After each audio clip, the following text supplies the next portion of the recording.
Hello friends, TNPSC என்னோட வாங்க படிக்கலாம் 2026 நடந்த இப்போ ப்ரெசண்ட்டாக நடந்த ப்ரீவியஸ் இயர் கொஷின்ஸை டெய்லியும் ஒரு 5 to 6 கொஷின்ஸ் படிக்கலாம் வாங்க. பின்வரும் கூற்றுகளில் தாமஸ் மன்றோ குறித்து எவை சரியானவை? ரயத்வாரி முறையை அறிமுகப்படுத்தினார். திருமலை திருப்பதி கோயிலுக்கு பெரிய கொப்பரை ஒன்றை அன்பளிப்பாக வழங்கினார். பகோடா நாணயங்களுக்கு பதிலாக ரூபாய் நாணயங்களை இடம்பெற செய்தார். இதில் எது கரெக்ட் அப்படின்னா, ரயத்வாரி முறை அறிமுகப்படுத்த தாமஸ் மன்றோ தான். இது எப்படி அப்படின்னு நாம வச்சுக்கலாம் அப்படின்னா, ரயிலில் ஏறி மன்றத்துக்கு போகிறாங்க எல்லாரும் அப்படின்னு நாம வச்சுக்கலாம். நெக்ஸ்ட் திருமலை திருப்பதி கோயிலுக்கு பெரிய கொப்பரை ஒன்றை அன்பளிக்காக வழங்கினார். ஆமாம், தாமஸ் மன்றோ அந்த ரயிலில் ஏறி திருப்பதி கோயிலுக்கு போய் அவங்க ஒரு பெரிய கொப்பரை கொடுத்தாரு. இந்த 2 ஆப்ஷன் மட்டும்தான் கரெக்டு. தேர்டு ஒன்று ராங். இந்த மாதிரி அகைன் ஏதாவது எக்ஸாமில் கேட்டாங்கன்னா நீங்கள் இந்த 2 பாயிண்ட் மட்டும் ஞாபகம் வச்சுக்கோங்க. நெக்ஸ்ட் கொஷின் இனிய உளவாக எண்ணாத கூறல் கனியிருப்ப காய் கவர்ந்தற்று என்ற குறட்பாவில் மனித உறவுகள் இனிமையாக திகழ வலியுறுத்தப்படும் பண்பு எதுன்னு திருவள்ளுவர் கேட்டிருக்காங்க. இதில் பார்த்தாலே ஈஸியாகவே ஆப்ஷன் படித்தோடனே நமக்கு நல்லாவே தெரியும். கடுமையான சொற்களை பயன்படுத்தாமை, பயனற்ற சொற்களை கூறாமை, உண்மையற்ற சொற்களை பேசாமை, அறிவின் வழி வாரா சொற்களை சொல்லாமை. அப்படின்னா இனிய உளவாக இன்னாத கூறல் கனி இருப்ப காய் கவற்ற நற்று அப்படின்னா, இனிய சொல் இருக்கும்போது எதுக்கு காய் போல் தேவையில்லாத சொற்கள்லாம் பேசுகிறோன்னு சொல்லியிருக்காங்க. அப்போது கடுமையான சொற்களை பயன்படுத்தாமை, இதுதான் கரெக்ட் ஆன்சர். கொஷின் 3, யாருடைய வறுமை நினைக்கப்படும் என்று வள்ளுவர் கூறுகிறார்? நேர்மையானவர், திருடர், கயவர், தீ நட்பு.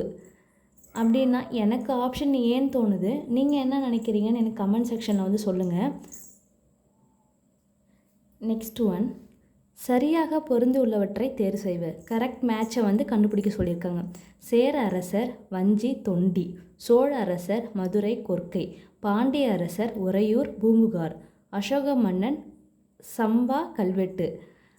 ஆக்சுவலாக நமக்கு பாண்டிய நாடு அப்படின்னாவே நம்ம ஊரில் இருக்க மதுரைன்னு கண்டிப்பாக தெரியும். அப்போது இந்த 2 ஆப்ஷனும் பாருங்கள். சோழ அரசுக்கு நேரம் மதுரை கொடுத்துருக்கு, அப்போ அது ராங். பாண்டிய அரசுக்கு நேரம் மதுரை வரணும், அதுவும் இல்லை, அப்போ அது தப்புன்னு வச்சுக்கோங்க. சேர அரசர் வஞ்சி தொண்டியும் அசோக மன்னன் சம்பா கல்வெட்டு, இந்த 2 ஆப்ஷன் தான் கரெக்டான ஒன்று. இந்த கொஷின் ரொம்ப ரொம்ப ஈஸியான கொஷின். எப்படி ஈஸியாக மைண்ட் வச்சுக்கலாம் அப்படின்னா, உவே சுவாமிநாதர் பதிப்பித்த சங்க நூல்களை அதன் ஆண்டுகளோடு பொறுத்துக அப்படின்னு கேட்டாங்க. 10 பாட்டு, புறநானூறு, ஐங்குறுநூறு, 18 10 பாட்டு. இது நம்ம எப்படி ஈஸியாக மைண்டில் வச்சோம் அப்படிங்களா? 10 பாட்டு, 10க்கு முன்னாடி என்ன நம்பர் இருக்கும்? 9, அதுக்கு முன்னாடி நம்பர் 8, அப்போது 1889, 8, 9, 10, அதுக்கு ஆப்ஷன் கரெக்டு. நெக்ஸ்ட் புறநானூறு அப்படின்னா, புறம்னா அவுட்டர் வெளியில், நானூறுனா 4, அவுட்டரில் 4 எங்கே வந்திருக்குன்னு பாருங்கள். இந்த 2த்துக்கு வந்திருக்கு. ஓகேங்களா? புறம்ன்றது நல்ல ஒரு இருக்கிறதுல பெரிய நூல் புறநானூறு. ஸோ அதுக்கு முன்னாடி பெரிய டிஜிட் நம்பர் எது வந்திருக்குன்னு பாருங்கள். அப்போ 894, இதுதான் புறநானூறுக்கான இயர். ஐங்குறுநூறுனா 5. ஓகேங்களா? 5ன்றது ஒரு ஆடு நம்பர். 5க்கு முன்னாடி என்ன வரும்னா 3, 3, 5, 7 என்றதுலாம் ஆடு நம்பர். அப்போ 5 இங்கே இருக்குன்னா அதுக்கு முன்னாடி என்ன இருக்கணும் அப்படின்னு கேட்டால் 03 இருக்கணும்.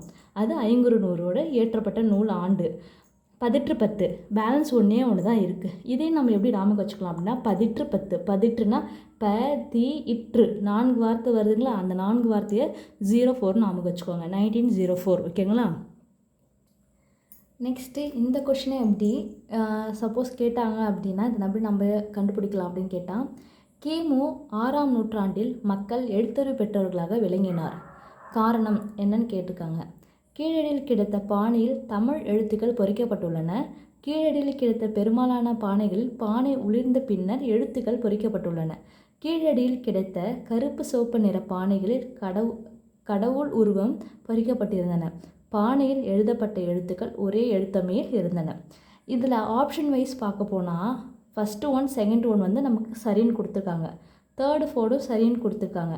1, 2 தனித்தனியாக சரின்னு கொடுத்துருக்காங்க. ஆனால் கரெக்டான ஆன்சர்னு பார்த்தா, கீழடியில் கிடைத்த பானையில் தமிழ் எழுத்துக்கள் பொறிக்கப்பட்டுள்ளன, அதுவும் கீழடியில் கிடைத்த பெரும்பாலான பானைகளில் பானை உளிர்ந்த பின்னர் எழுத்துக்கள் பொறிக்கப்பட்டுள்ளன.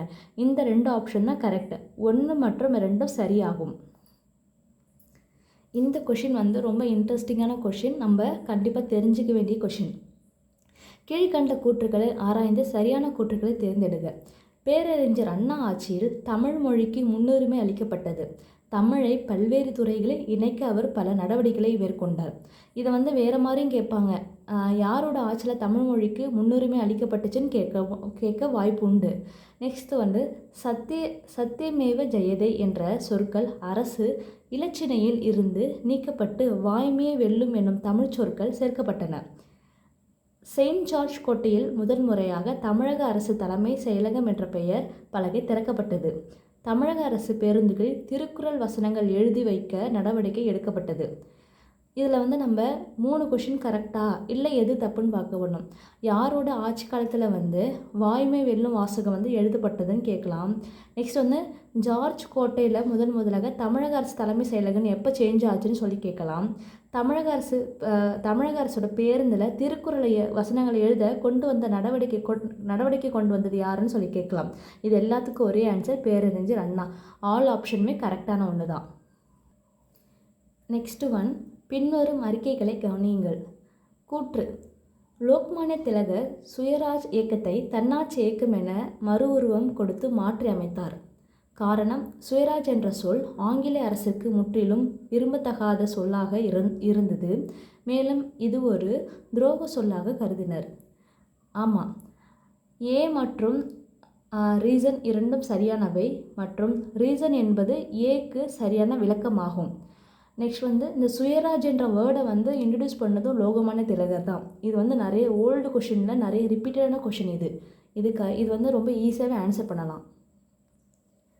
நெக்ஸ்ட் ஒன், ராமகிருஷ்ண மிஷன் வேதாந்த கோட்பாட்டை உயர்த்தி பிடிக்கிறது.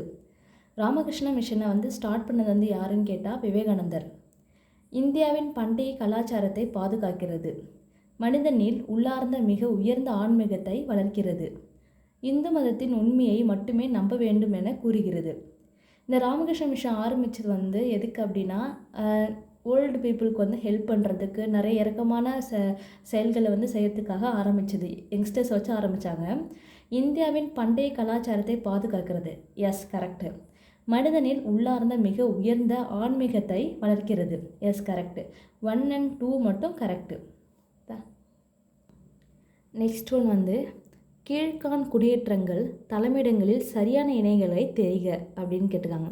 சாந்தோம் அப்படின்னா போர்ச்சுகீசியர்கள், போர்ட் நோவா அப்படின்னா டச்சுக்காரர்கள், தரங்கம்பாடி ஆங்கிலேயர்கள், தேவனாம்பட்டினம் பிரெஞ்சுக்காரர்கள். இதில் எது கரெக்ட் அப்படின்னா சாந்தோம், போர்ட் நோவா. இது எப்படி நம்ம ஞாபகம் வச்சுக்கலாம் அப்படின்னா, சாந்தோம் போர்ச்சுகீசியர்கள்.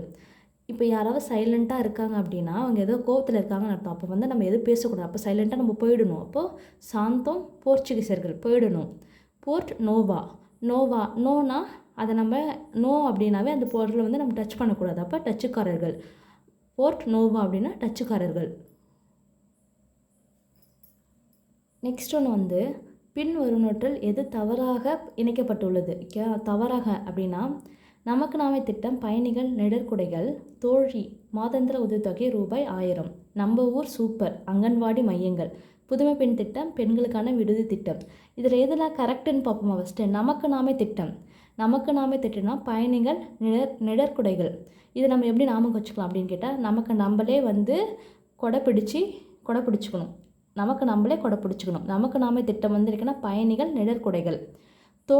தோழினாவே அது வந்து பெண்களுக்கான விடுதி திட்டமாக தான் இருக்கணும் கண்டிப்பாக. நெக்ஸ்ட் வந்து நம்ம ஊர் சூப்பர் அப்படின்னா அங்கன்வாடி மையங்கள். இப்போலாம் நம்ம ஊரில் வந்து சூப்பராக அங்கன்வாடியில் வந்து நிறைய ட்ரெஸ்லாம் டிஃப்ரெண்ட் ட்ரெஸ்லாம் கொடுக்குறாங்க. அதனால் நம்ம ஊர் சூப்பர் அப்படின்னா அங்கன்வாடி மையங்கள். புதுமை பெண் திட்டம் அப்படின்னா மாதாந்திர உதவித்தொகை ₹1000. அப்போ இதில் வந்து என்னென்ன ராங் அப்படின்னு கேட்டால், தோழியும் புதுமை பெண் திட்டம் ஆப்ஷன் 2 and 4 வந்து தப்பு. நெக்ஸ்ட் ஒன் வந்து ரொம்ப இம்பார்ட்டன்ட் அண்ட் ரிப்பீட்டட் கொஷின்ஸ் வந்து கேட்குறாங்க. டாக்டர் தர்மம்பால் அம்மையார் நினைவு விதவை மறுமண உதவி திட்டம் தொடர்பான சரியான கூற்றினை கண்டறிக. யாருடைய நினைவாக விதவை மறுமண உதவி திட்டம் வந்து ஸ்டார்ட் பண்ணாங்க அப்படின்னு கேட்கலாம். அப்போ வந்து தர்மம்பால் அம்மையார் அப்படின்னு சொல்லலாம். நெக்ஸ்ட் வந்து அதுக்குள்ள ஆப்ஷன்ஸ் பார்ப்போம். இத்திட்டத்தில் பலனடைவதற்கு வருவாய் வரம்பு மற்றும் கல்வி தகுதி வரையறுக்கப்பட்டுள்ளது. எஜுகேஷன் அண்டும் சம் ரூல்ஸ் அண்ட் ரெகுலேஷன் வந்து வச்சுருக்காங்க அப்படின்னு சொல்லியிருக்காங்க. அது கிடையாது. பட்ட படிப்பு முடித்தவர்களுக்கு ரூபாய் 50,000 வழங்கப்படுவதுடன் அதில் ரூபாய் 30,000 வங்கி கணக்கிலும் 20,000 தேசிய சேமிப்பு பத்திரமாகவும் வழங்கப்படுகிறது.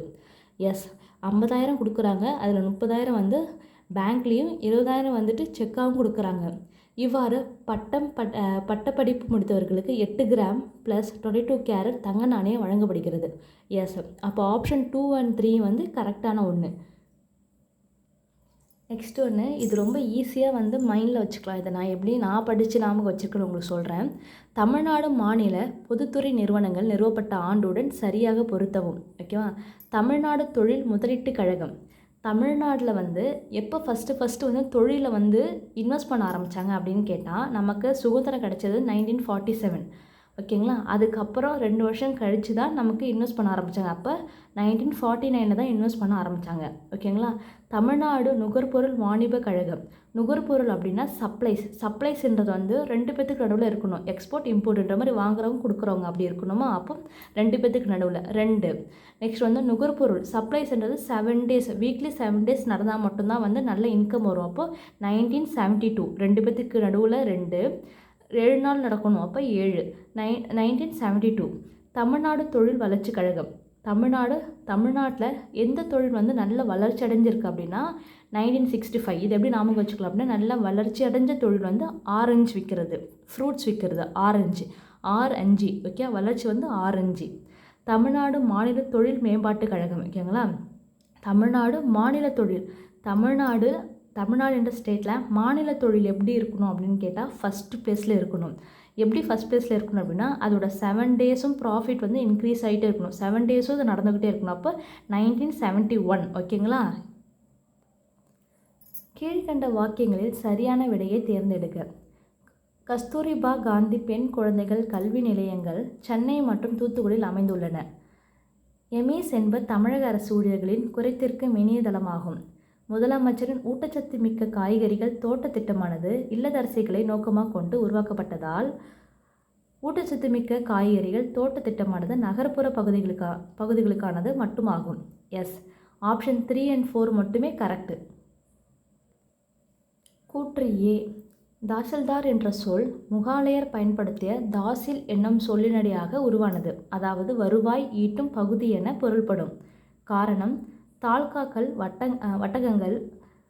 வட்டங்கள் என மறுபெயரிடப்பட்டதால் தாசில்தார்கள் வட்டாட்சியர்கள் என்று அழைக்கப்பட்டனர்.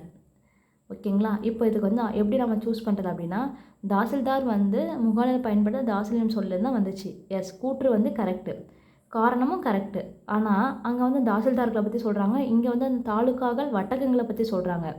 ஸோ இதுக்கும் வந்து கரெக்ட் எக்ஸ்ப்ளனேஷனாக கேட்டால் இல்லை. ஏ மற்றும் 2 சரியானால் ஏக்கு ஆர் சரியான விளக்கம் அல்ல. ஓகேங்களா? இது பாலிட்டி கொஷின். இதை வந்து எப்படி ஈஸியாக ஞாபகம் வச்சுக்கலாம் நான் சொல்கிறேன் பாருங்கள். இந்திய அரசியலமைப்பு சட்டத்தின் எந்த பிரிவின் கீழ் தமிழ்நாடு அரசு பணியாளர் பணி விதிகள் உருவாக்கப்பட்டுள்ளனன்னு கேட்டிருக்காங்க. ஒரு ஆக்சுவலாக கவர்மெண்ட் அப்படின்னா அவங்களுக்கு தனியாக ரூல்ஸ் அண்ட் ரெகுலேஷன் வச்சுருக்காங்க. நம்ம தமிழ்நாடு கவர்மெண்ட் என்ன ரூல்ஸ் அண்ட் வச்சுருக்காங்க அப்படின்னு கேட்டால், மார்னிங் 9 o'clockலாம் கம்பல்சரியாக எல்லா கவர்மெண்ட் ஆஃபீஸரும் இருக்கணும்னு சொல்லியிருக்காங்க. அதனால் பிரிவு 309 இதை வந்து பணி விதிகள்னால் ரூல்ஸ் அண்ட் ரெகுலேஷன், அதை வந்து என்ன அப்படின்னு ஆப்ஷன் கேட்டால் ஆப்ஷன் சி பிரிவு 309. ஓகேங்களா? இந்த மாதிரி உங்களுக்கு டெய்லியும் என்னோடய கொஷின்ஸ் படிக்கணும் ஆசை இருந்தால் கமெண்ட் பண்ணுங்கள், லைக் பண்ணுங்கள், சப்ஸ்கிரைப் பண்ணுங்கள். தேங்க்யூ.